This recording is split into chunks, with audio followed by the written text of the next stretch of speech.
Salam əziz tələbələr və gömrük işi ilə maraqlanan izləyicilər. Bugün biz növbəti gömrük işi ilə mövzumuzu keçəcəyik. Bu mövzumuz yük gömrük bəyannaməsi adlanır. Biz keçən dəfəki mövzumuzda gömrük nəzarətinin formaları, gömrük nəzarətinin həyata keçirilmə üsulları, metodları, gömrük nəzarəti zamanı istifadə olunan texniki vasitələrdən bəhs etdik. Bugün isə biz bu suallara cavab tapacağıq. Mal və nəqliyyat vasitələrinin bəyan olunması, bəyan etmə formaları, yük gömrük bəyannaməsinin mahiyyəti və əhəmiyyəti, yük gömrük bəyannaməsinin doldurulması qaydaları, gömrük qanunvericiliyində deklarant anlayışı, onun hüquq və vəzifələri və gömrük bəyannaməsi zamanı tətbiq edilən digər sənədlərdən bəhs edəcəyik. Əvvəlcə qeyd edək ki, gömrük rəsmiləşdirilməsinin əsas mərhələsi gömrük orqanlarına mal və nəqliyyat vasitələrinin bəyan olunmasıdır. Biz gömrük nəzarətindən danışarkən gömrük rəsmiləşdirilməsinə də keçən dərsimizdə bəhs etmişdik. Gömrük qanunvericiliyinə görə Azərbaycan Respublikasının gömrük sərhədini keçən və gömrük rejimini dəyişən mal və nəqliyyat vasitələri Azərbaycan Respublikasının gömrük orqanlarına bəyan olunmalıdır. Gömrük rəsmiləşdirilməsi bəyannaməçinin mal və nəqliyyat vasitələrinin gömrük rəsmiləşdirilməsi ilə bağlı bəyannamə və digər sənədləri gömrük orqanına təqdim etdiyi və ya bu barədə niyyətini şifahi formada gömrük orqanlarına bildirdiyi andan etibarən başlanır.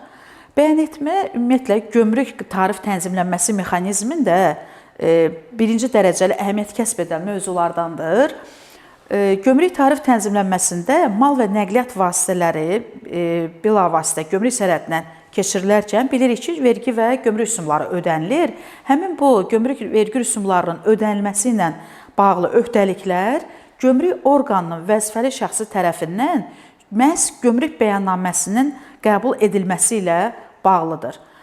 Bəyan etmə nə deməkdir? Gömrük qanunvericiliyində bəyan etmə dedikdə gömrük rəsmiləşdirilməsinin icraatı və gömrük nəzarətinin həyata keçirilməsi məqsədləri ilə mal və nəqliyyat vasitələri barədə səhih seçilmiş, gömrük prosedurunun tələblərinə uyğun məlumatların müəyyən edilmiş formada, yəni bu formalardan birazdan bəhs edəcəyik, yazılı, şifahi, elektron və digər formalarda gömrük orqanlarına elan edilməsi başa düşülür. Bəyan etmə forma və qaydaları Dövlət Gömrük Komitəsi tərəfindən müəyyən edilir. Beləliklə, gömrük qanunvericiliyində deməli, gömrük bəyan etməsi dedikdə mal və nəqliyyat vasitələri haqqında məlumatların dəqiq və tam şəkildə gömrük orqanlarına təqdim edilməsi başa düşülür. Bir qayda olaraq gömrük bəyannaməsi aşağıdakı hallarda tələb olunur. Bu 3 haldan ibarətdir. Elə tərifində də bayaq bəyan etmənin tərifində də bayaq qeyd elədik ki, birinci hal, mal və nəqliyyat vasitələri Azərbaycan Respublikasının gömrük sərhədindən keçirildikdə mütləq bəyannamələr tələb olunur. İkinci hal, malların yerləşdirildiyi gömrük rejimi və yaxud da proseduru bu və ya digər səbəbdən gömrük məcəlləsinə müvafiq olaraq dəyişdirildikdə, bir də üçüncü hal kimi qeyd edə bilərik ki, Azərbaycan Respublikası qanunvericiliyi ilə nəzərdə tutulmuş digər hallarda, məsələn, rüsumsuz ticarət mağazası, yaxud da sərbəst ambar rejimi altında yerləşdirilmiş mallar, bunlar xüsusi gömrük prosedurlarına aiddir. Bu rejimlər altında yerləşdirilmiş mallar verilmiş icazə geri alındıqda və yaxud da ki, ləğv edildikdə yenidən bəyan edilməlidir. Mal və nəqliyyat vasitələrinin bəyan edilməsinin nəticələri gömrük orqanının vəzifəli şəxsləri tərəfindən bir sıra məqsədlər üçün istifadə edilə bilər ki, bu məqsədlərdən ilk öncə qeyd edə bilərik hüquq mühafizə məqsədi ilə, daha sonra vergi, gömrük qaydalarının pozulması və qaçaqmalçılıqla mübarizə məqsədi ilə, xarici iqtisadi fəaliyyətin inzibati tənzimlənməsinin təşkili məqsədi ilə, bura kvotalaşdırma, lisenziyalaşdırmana aid edə bilərik. Daha sonra gömrük sərhədində digər dövlət nəzarəti növlərinin təşkili, məsəl üçün baytarlıq, fitosanitar, ekoloji nəzarət növlərinin təşkili məqsədi ilə və əsas məsələlərdən biri olan xarici ticarət statistikasının aparılması məqsədi ilə gömrük orqanı vəzifəli şəxslər tərəfindən mal və nəqliyyat vasitələrinin bəyan olunması nəticələri istifadə edilə bilər. Gömrük bəyan etməsinin prinsiplərinə gəlincə isə, gömrük bəyan etməsi prinsipi gömrük qanunvericiliyi, gömrük rüsum və vergilərinin ödənilməsi öhdəliyini, gömrük rəsmiləşdirilməsi və gömrük nəzarətindən keçirilən mal və nəqliyyat vasitələri barədə məlumatı özündə cəmləşdirən hər hansı sənədin deyil, yalnız xarici ticarət göndərişi barədə son məlumatları özündə əks etdirən gömrük bəyannaməsinin təqdim edilməsi başa düşülür. Gömrük bəyan etməsi prinsipini açıqlayarkən qeyd etmək lazımdır ki, deklarant bəyannamədə göstərilən məlumatların dəqiqliyinə görə, mövcud qanunvericiliyə görə məsuliyyət daşıyır. Gömrük bəyan etmə prinsipi o deməkdir ki, ödənilməsi lazım olan gömrük ödənişlərinin hesablanması üçün lazım olan məlumat və malları gömrük sərhəddindən keçirən şəxsin özü və yaxud da ki, gömrük brokeri verməlidir. Gömrük orqanları gömrük bəyannamələrini təsdiq etmədən öncə onların bir sıra şərtlərə uyğunluğunu yoxlayırlar. Bu hansı şərtlərdir? Əvvəla, malların rəsmiləşdirilməsinin həyata keçirilməsinin həmin orqanın səlahiyyətinə aid olub-olmaması yoxlanılır. Daha sonra bəyannamənin təqdim olunma vaxtı və yerinin qanunvericiliklə müəyyənləşdirilmiş tələblərə uyğunluğu yoxlanılır. Bəyannamədə idxal və ixracına qadağa qoyulmuş və yaxud da məhdudiyyətlər qoyulmuş mallar barədə məlumatlar yoxlanılır. Bəyannamənin icra hakimiyyəti orqanının müəyyənləşdirdiyi tələblərə uyğunluğu yoxlanılır və bəyannamə ilə birgə təqdim olunan sənədlərin qanunvericiliyin tələblərinə uyğunluğu yoxlanılır. Əgər gömrük bəyannaməsi qanunvericiliyin tələblərinə cavab verməzsə və çatışmazlıqların aradan qaldırılması mümkün olmadıqda, belə halda həmin bəyannamə təsdiq edilmir və bu zaman həmin bəyannamə və sənədlər təqdim edildiyi tarixdən bir gündən gec olmayaraq geri qaytarılır. Gömrük qanunvericiliyində bəyan etmə yerinə gəldikdə isə qeyd etmək lazımdır ki, mal və nəqliyyat vasitələri üçün bu bəyan etmə yeri ayrılıqda müəyyən olunur. Malların bəyan olunma yeri gömrük rəsmiləşdirilməsinin aparıldığı yer üzrə müəyyən edilir. Gömrük ərazisindən aparılan mallara dair gömrük bəyannaməsi həmin mallar gömrük ərazisindən çıxarılarkən verilməlidir. Nəqliyyat vasitələrinin bəyan olunma yerinin təyin edilmə qaydası nəqliyyat vasitəsinin növündən və daşınmanın xarakterindən, yəni yük nəqliyyatdan asılıdır. Dəniz, çay, hava gəmiləri limanda Azərbaycan Respublikasının ərazisinə gələrkən və yaxud da gedərkən bəyan edilir, onu tərk edərkən bəyan edilir. Malları daşıyan nəqliyyat vasitələri burada su, dəniz, hava gəmiləri istisna təşkil edir. Mallarla bir vaxtda bəyan edilir.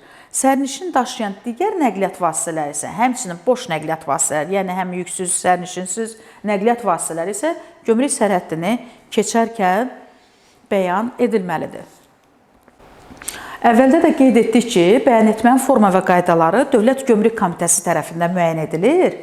Azərbaycan Respublikasının Gömrük Məcəlləsində bu formalarda gömrük bəyannaməsi adətən nəzərdə tutulur. Yazılı forma, şifahi forma, elektron və konklüziyent hərəkətlər.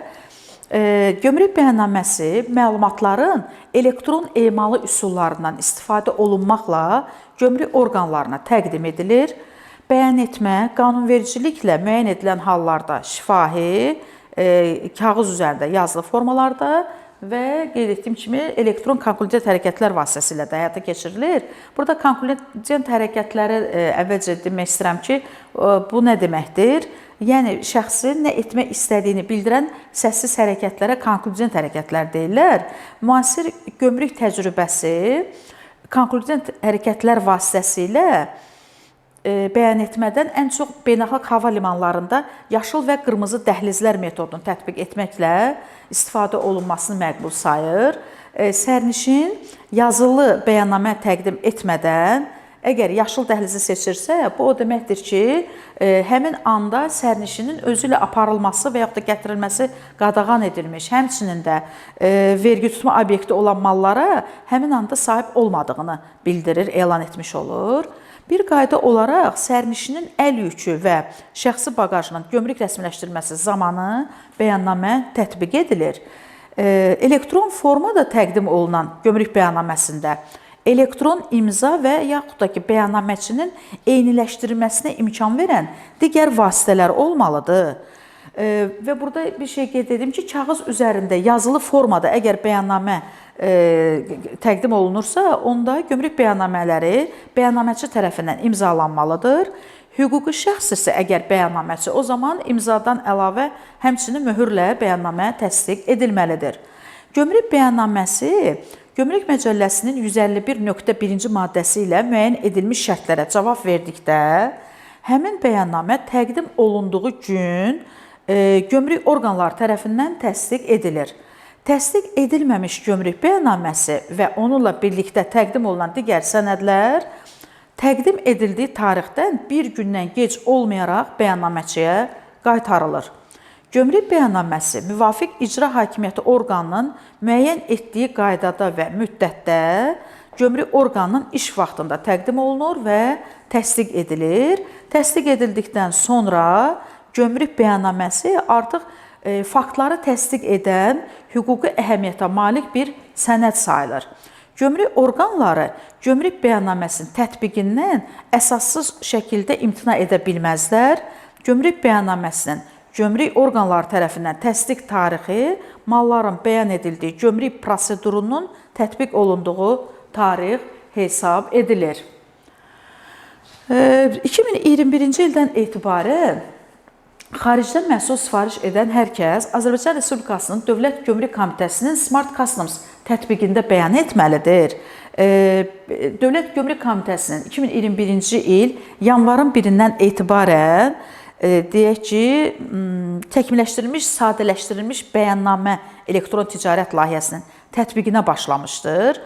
Nazirlər Kabinetinin müvafiq qərarı ilə təsdiq edilmiş elektron xidmət növləri siyahısına əsasən işlənilmiş və www.e-gov.az və yaxud da e-customs.gov.az gömrük xidmətləri bölmələrində yerləşdirilmiş malların və nəqliyyat vasitələrinin gömrük rəsmiləşdirilməsi üzrə elektron gömrük bəyannaməsinin qəbulu xidmətindən istifadə etməklə, yəni həmin sadaladığım saytların bu xidmətlərindən istifadə etməklə istifadəçilər elektron gömrük bəyannaməsini hazırlayaraq rəsmiləşdirilməsi üçün gömrük orqanlarına təqdim edə bilər və hətta rəsmiləşdirmə prosesinin hansı mərhələdə olmasını belə izləyə bilərlər. Yeri gəlmişkən elə qeyd edeyim ki, elektron bəyannamədən istifadə bir sıra belə deyək, iqtisadi üstünlüklər verir. Bu hansı üstünlüklərdir? Malların daşınması və saxlanması xərclərinin azaldılmasına imkan verir. Gömrük prosedurlarının aparılması üçün vaxtın azaldılmasına nail olunur və qeydiyyat və nəzarət prosesinin şəffaflığı təmin olunur. Mal və nəqliyyat vasitələrini bəyan edən, belə deyək, bəyannaməsinin vəzifələrindən bəhs edək. Ümumiyyətlə, gömrük sərhəddindən keçirən mal və nəqliyyat vasitələrinin sahibi, yaxud da ki, onunla bağlanan müqavilə əsasında gömrük brokeri bəyannaməçi ola bilər. Gömrük bəyannaməsinin təsdiq edilməsi şəxsin üzərinə xüsusi öhdəliklər qoyduğu hallarda gömrük bəyannaməsi yalnız həmin şəxs tərəfindən və ya onun adından çıxış edən şəxs tərəfindən verilməlidir. Mal və nəqliyyat vasitələrini bəyan edən bəyannaməçinin vəzifələri bunlardır. Birincisi, mal və nəqliyyat vasitələrini bu məcəllədə nəzərdə tutulan qaydada bəyan etmək, birinci vəzifəsi. İkinci, mal və nəqliyyat vasitələrini gömrük orqanlarının tələbi ilə təqdim etmək. Üçüncü vəzifəsi, gömrük məqsədləri üçün lazım olan sənədləri və məlumatları gömrük orqanına təqdim etmək. Bu sənədlər haqqında növbəti sualda ətraflı danışacağıq. Və bəyannaməçinin əsas vəzifələrindən biri gömrük ödənişlərini ödəmək, bir də gömrük orqanlarına gömrük rəsmiləşdirməsində yardım göstərməkdir. Malların bəyan edilməsində əsas sənəd yük gömrük bəyannaməsidir.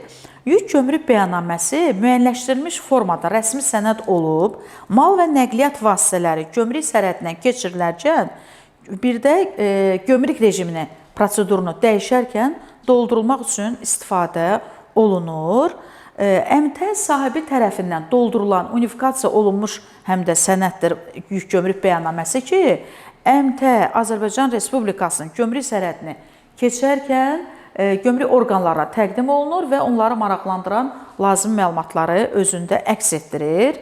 Azərbaycan Respublikasının gömrük sərhəddindən yük keçirmək istəyən şəxslə gömrük orqanları arasında hüquqi münasibətləri yaratmaq və yaxud da bərpa etmək üçün də hüquqi sənəddir deyə bilərik. Onu qeyd etmək istəyirəm ki, Azərbaycanda hal-hazırda istifadə olunan yük gömrük bəyannaməsi dünya təcrübəsində istifadə olunan forma ilə eynidir. Yük gömrük bəyannaməsi formasının doldurulması üçün tələb olunan bir sıra əsas sahələr vardır ki, bunlar formanın doldurulma tarixidir, nomenklatura qrupudur, elan edilmiş malların tam siyahısıdır, yükün daşındığı nəqliyyat növüdür, malların istehsal olunduğu ölkədir və s. Yük gömrük bəyannaməsinin formasını burada vermişəm. Yük gömrük bəyannaməsində əsasən bu məlumatlar olur. İxracatçı haqqında, ixalatçı haqqında, daşıyıcı haqqında, daha sonra göndərilmə və çatdırılma məntəqələri, malların təsviri, yəni burada mənşə ölkəsinin kodu, qablaşdırmanın sayı, xarici iqtisadi fəaliyyətin mal nomenklaturasındakı malın kodu, ölçüsü və s. Daha sonra burada göstərilir yük gömrük bəyannaməsində çatdırılma şərtləri, bu inkoterms şərtləridir. Şərtlərindən biri, bir neçəsi ola bilər. Invoice dəyəri, malın statistik dəyəri, gömrük dəyəri, gömrük rüsum dərəcələri, onların məbləği, hesablanması, daha sonra bəyannaməçinin imzası, xidmət haqları və s. Bütün bu məlumatlar gömrük bəyannaməsində öz əksini tapır. Yük gömrük bəyannaməsinin ilə əhəmiyyətinə də gələndə deyə bilərik ki, ilk növbədə xarici iqtisadi fəaliyyət iştirakçısı və əmtəə barədə bayaq dediyimiz əsas məlumatları özündə əks etdirir. Yəni bütün o əmtəə haqqında və ixalatçı, ixracatçı, göndərən haqqında bütün məlumatlar göstərilir. Göstərilən məlumatlar gömrük statistikası üçün əsas təşkil edir. Gömrük ödəmələri hesablanılır və ödənilir. Və yük gömrük bəyannaməsi sənədləşməni sadələşdirmək baxımından çox əhəmiyyətlidir. Çünki sənədlərin sayını azaldır, məlumatların avtomatlaşdırılmış emalı üçün şərait yaradır. Biz bayaq qeyd elədik ki, yük gömrük bəyannaməsində malın statistik dəyəri, gömrük dəyəri və invoice dəyəri qeyd olunur. Bu anlayışların mahiyyətinə açıqlıq gətirmək istəyirəm ki, malın invoice dəyəri dedikdə dollar ifadəsində olan dəyərdir bu. İxracatçı tərəfindən alıcıya təqdim edilən hesab fakturasında göstərilən qiymətdir. Buna həm də biz malın alış qiyməti də deyə bilərik. Malların statistik dəyəri deyəndə isə bura vahid bazisə gətirilmiş kontraktların qiymətləri üzrə ABŞ dolları ilə müəyyən olunur və malın statistik dəyəri Azərbaycan Respublikasının xarici ticarətinin gömrük statistikası metodologiyasına əsasən idxal olunan mallara hesaplanan dollar ifadəsində dəyəridir ki, gömrük bəyannaməsinin 46-cı qrafasında bu mütləq qeyd olunur. Malın gömrük dəyərinə gəldikdə isə bunun haqqında düzdür. Bizim növbəti mühazirələrimizin biri malın gömrük dəyərinə əlaqəlidir. Amma yeri gəlmişkən qısaca bildirmək istəyirəm ki, malın gömrük dəyəri dedikdə bu manatdan göstərilir və gömrük ödənişlərinin tətbiq olunduğu dəyər kimi də səciyyələndirilə bilər. Biz birinci mövzumuzda advalor gömrük rüsumlarından danışarkən biz malın gömrük dəyərinin müəyyən faizi həcmində hesablandığını demişdik. Deməli, malın gömrük dəyəri idxal olunan mallar üçün mövcud qanunvericiliyə uyğun olaraq müəyyən edilmiş dəyəridir deyə bilərik. Bu, həm ixrac olunan mallar üçün ödənişli əsasda və ödənişsiz əsasda digər sövdələşmələr üçün də müəyyən olunan dəyərdir. Elə yeri gəlmişkən qeyd edim ki, malın gömrük dəyəri müəyyən edərkən bu zaman hesab qaymələrdən, nəqliyyat və sığorta sənədlərindən istifadə olunur. Daha sonra göndərilmə ölkələrinin gömrük bəyannamələrindən, qablaşdırma vərəqlərindən və s. malı müşahidə edən digər sənədlərdən də istifadə olunur. Yük gömrük bəyannaməsinin doldurulma qaydalarına gəlincə, yük gömrük bəyannamələrinin doldurulma qaydaları malların ixrac və sərbəst dövriyyə üçün buraxılış gömrük rejimləri üzrə yük gömrük bəyannaməsinin doldurma qaydalarını müəyyən edir ki, bu qaydalar gömrük bəyannaməsinin doldurulma qaydalarının, metodikalarının və metodiki tövsiyələrinin təsdiqi haqqında Dövlət Gömrük Komitəsinin 31 oktyabr 2014-cü il 100/143 sayılı sərəncamının müddəaları ilə tənzimlənir və yük gömrük bəyannaməsi dəsti 4 dəstləşdirilmiş əsas vərəqdən və bu qaydalarda nəzərdə tutulan hallarda isə əlavə vərəqlərdən ibarət tərtib olunur. Gömrük bəyannaməsi mallar gömrük ərazisinə gətirilən yerdəki gömrük orqanına daxili tranzit xüsusi gömrük proseduru zamanı isə təyinat təqdim edilən vaxtdan 15 gündən gec olmayaraq verilməlidir. Bu müddət bəyannaməçi tərəfindən müvafiq sənəd və məlumatların toplanması üçün kifayət etmədikdə, onun əsaslandırılmış müraciəti əsasında gömrük orqanı həmin müddəti uzadır. Gömrük orqanları tərəfindən qəbul edilmiş gömrük bəyannaməsi onun qəbul edildiyi vaxtdan 3 gündən gec olmayaraq baxılmalıdır. Gömrük bəyannaməsinin təqdim edilməsi müddətinin uzadılmasına malların müvəqqəti saxlanıc xüsusi gömrük proseduru altında qalma müddəti çərçivəsində yol verilir. Bundan başqa, yük gömrük bəyannaməsinin doldurulma qaydalarına əlavə edə bilərəm ki, bir neçə adda olan malların bəyan olunması zamanı yük gömrük bəyannaməsinin ayrılmaz hissəsi olan əlavə vərəqlərdən istifadə olunur. Əlavə vərəqlərin hər birində isə 3 adda malı bəyan etməyə imkan verilir və bir yük gömrük bəyannaməsində ümumi götürəndə 100-ə qədər adda olan mallar barəsində məlumat bəyan oluna bilər. Əsas vərəqə 33-dən artıq əlavə vərəq əlavə oluna bilməz, belə bir qayda da vardır. Gömrük orqanı aşağıdakı hallarda gömrük bəyannaməsini qəbul etmir. Bu hansı hallardır? Birincisi, gömrük bəyannaməsinin gömrük orqanına qəbul edilməsi üçün qanunsuz verildikdə, lazımi qaydada gömrük bəyannaməsi tərtib edilmədikdə, lazımi şəxs tərəfindən gömrük bəyannaməsi verilmədikdə, daha sonra gömrük bəyannaməsinin təqdim olunmasına və yaxud da təqdim olunduğu vaxt bəyan edilən malları olan hərəkətlər yerinə yetirilmədikdə və gömrük bəyannaməsi üçün vacib olan sənədlər olmadıqda gömrük orqanları gömrük bəyannaməsini qəbul etməyə bilər. Gömrük orqanlarına bəyan olunmuş gömrük bəyannaməsində bir sıra hallarda düzəliş edilməsinə və onun geri götürülməsinə icazə verilmir. Bu hansı hallardır? Birincisi, gömrük orqanları bəyannaməçiyə malları yoxlamaq niyyətində olduğunu bildirdikdən sonra icazə verilmir. Daha sonra gömrük orqanları gömrük bəyannaməsindəki məlumatların düzgün olmadığını müəyyənləşdirdikdən sonra bir də qeyd olunan qaydaların 14.3 bəndində göstərilən hallar istisna olmaqla gömrük orqanları tərəfindən malların buraxılışı həyata keçirildikdən sonra qaydaların 14.3 bəndinə əsasən bu hallarda gömrük orqanları tərəfindən malların buraxılışı həyata keçirildikdən sonra gömrük bəyannaməsində düzəlişlər edilməsinə və yaxud da onun geri götürülməsinə icazə verilir.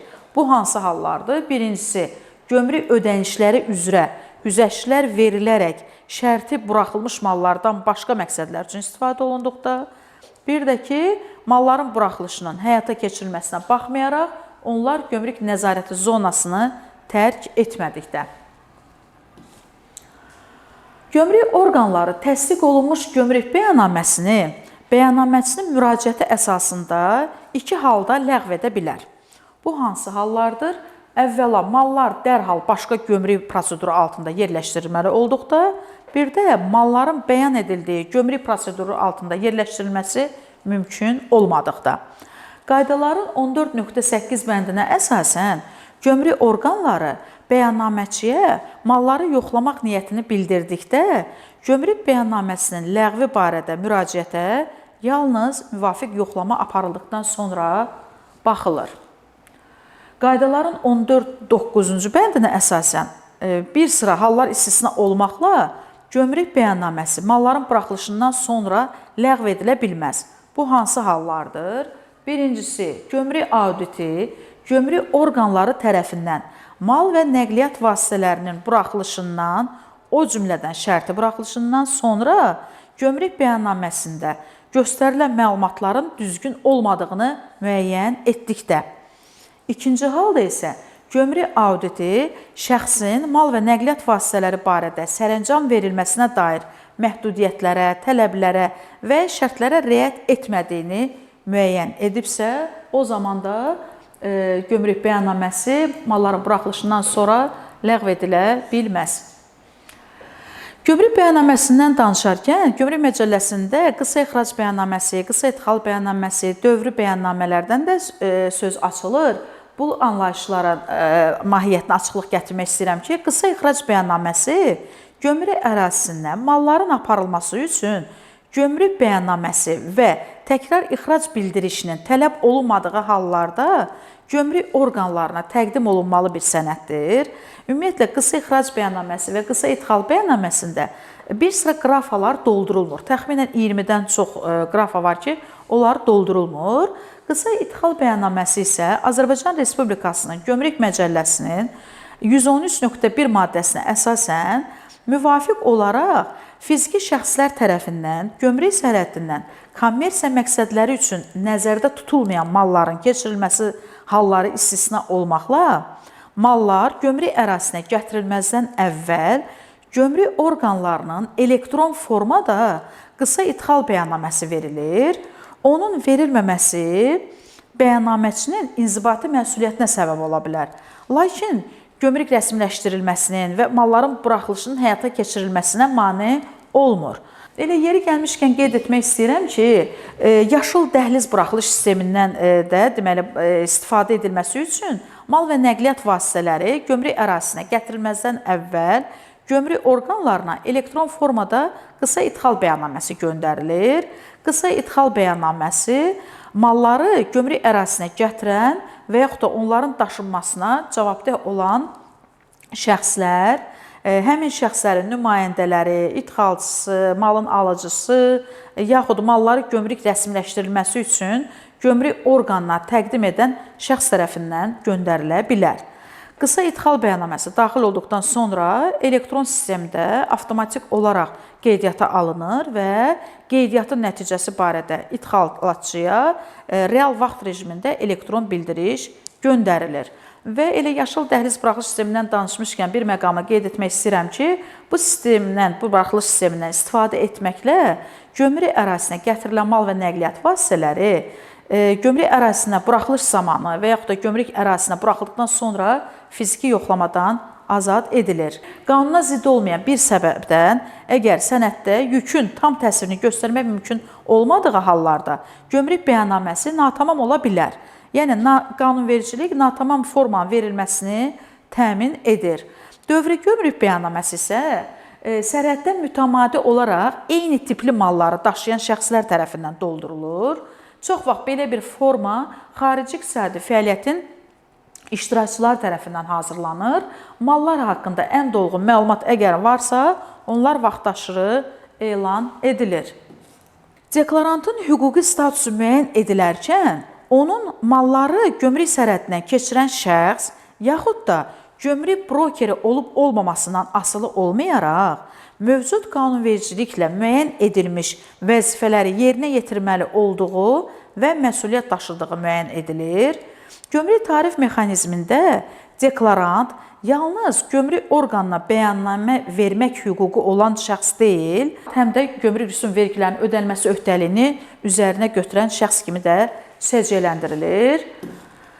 Bəyanetmədən əlavə deklarant həm də bu sənədləri təqdim etməlidir. Yükü daşıyan şəxslərin təsis sənədləridir, müqavilə, kontrakt sənədləridir və yaxud da razılaşma, hesab faktura, bank üçün ödəniş sənədləri, mühasibat sənədləri, müxtəlif ödəniş sənədləri, nəqliyyat sığorta sənədləri, daşıma üçün hesab və yaxud da rəsmi təsdiqlənmiş nəqliyyat xərcləri kalkulyasiyası, göndərən ölkənin gömrük bəyannaməsi əgər varsa, qablaşdırma vərəqi, mallar üçün, əmtələr üçün lisenziya, daha sonra əmtənin mənşəsi barədə sertifikat, onun keyfiyyəti, təhlükəsizliyi və s. barədə sertifikatları da, yəni deklarant gömrük bəyannaməsi ilə birlikdə gömrük orqanlarına təqdim etməlidir.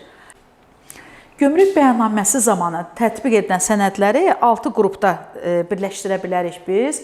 Bu hansı sənədlərdir? Təşkilati sənədlər, xarici ticarət müqavilələri, kontraktlar, kommersiya sənədləri, nəqliyyat sənədləri, gömrük sənədləri və ödəmə, icazə və digər sənədlər kimi qruplaşdıra bilərik.